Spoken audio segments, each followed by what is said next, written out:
Today I'm going to talk to you about setting achievable, realistic goals. So this is a common problem with students. Often students either don't have any goals. Oh, I just want to learn English and I just want to be better at speaking. Or they have a goal which is unachievable. So something like, oh, I want to be at C2 by Christmas and I'm now at B1. Well, it's not going to happen. It's not achievable. A goal is a really useful thing when you're learning a language. You can kind of use someone else's goal. So if you decide I'm going to take FCE, well, great. You've given yourself a goal, and Cambridge have provided you with the framework for that goal. If you're just learning a language because you like it or because it's fun, maybe you don't have any goals because it's fun, it's my hobby. Why do I need to have a goal with my hobby? Well, if you have a goal, your studying is going to be much more focused and you're going to actually achieve more than if you just kind of do a bit of this and a bit of that. So let's talk about goals. Big goals are good. There is nothing wrong with having a really big goal. I would encourage you to have a big goal. So it's okay for a B1 level student to say, I want to get to C2. That's great, awesome. But you have to remember this is not going to happen overnight. It's not even going to happen in a year. It's going to take a long time. So if that is a learner's goal, I want to go from B1 to C2, that learner really needs to have a good think. Okay, that's my goal. How much time will I need to reach that goal? So a good kind of rule of thumb to think about is that each level on the CEFR will take you roughly 300 hours of study, roughly. So to go from B1 to C2, we've got 300 hours at B2, 300 hours at C1, and another 300 hours to kind of get into C2. That's a very rough figure. It could take a lot longer because C2 is challenging.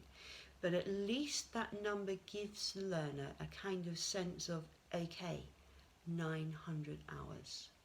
Now, if that learner can study for 1 hour a day, you can get a sense of the time that it's going to take to reach that goal. So set yourself a big goal. Your goal should feel exciting. It should make you feel excited. It shouldn't make you feel like, oh shit, I don't want to do that.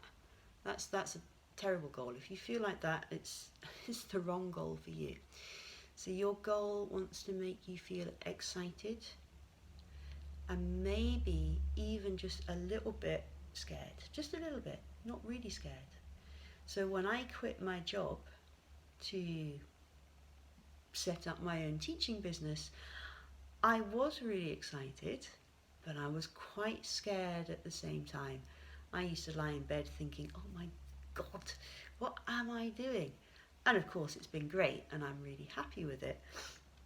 So the goal should excite you mostly and just scare you a tiny bit, because that scared thing is the growth you need to do to make that goal come true.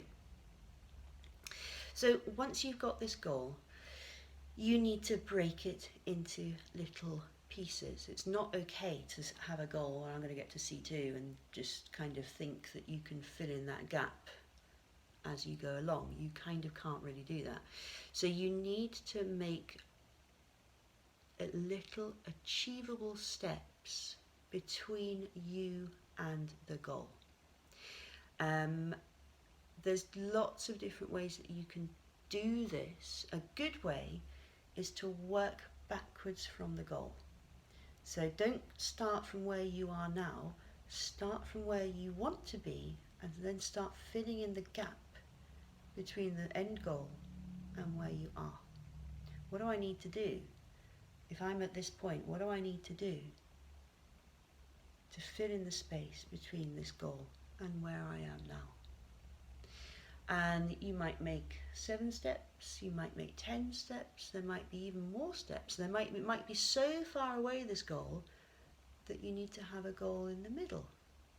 So you might have a long-term goal and a kind of more short-term goal, and that's a good strategy. I have a long-term goal and I have a short-term goal, and this short-term goal is broken into lots of little steps that I can do easily. So the little steps should be really achievable for you. Those little steps want to give you lots of easy wins, so you're feeling good. It's really important that you feel good as you're working towards this goal. So some of my steps are so small and tiny that I can do them like this, and it's amazing because I know I've taken a step towards this goal up here. And finally, really important, you need to take one step towards this goal every day. Right, maybe not at Christmas, maybe not at Ramadan, maybe not on your birthday, but as a general rule, you need to take one small step every single day. Even if that step is literally going through an app on your phone for 5 minutes while you're waiting for your bus and learning some vocabulary, that is okay. So, to recap, you want a nice goal that stretches you, pushes you. Fine to have a big goal, not a problem, but really, if that's what you have, think about the time it will take you. 300 hours for each CEFR level. If the goal is really, really big, if it's a very big goal, break it down into a short-term goal and my long-term goal. And when you have the short-term goal, break that down even further into individual easy steps. Make those steps easy to achieve and try to take one little step forwards every single day to give you that sense of moving towards where you want to be. If you'd like any more help with setting your language goals, if you have any questions, any comments, please feel free to get in touch. I love hearing from you. My name is Sarah. I'm an English teacher and language anxiety coach. I help people overcome their fear of speaking and using English. Thank you for watching.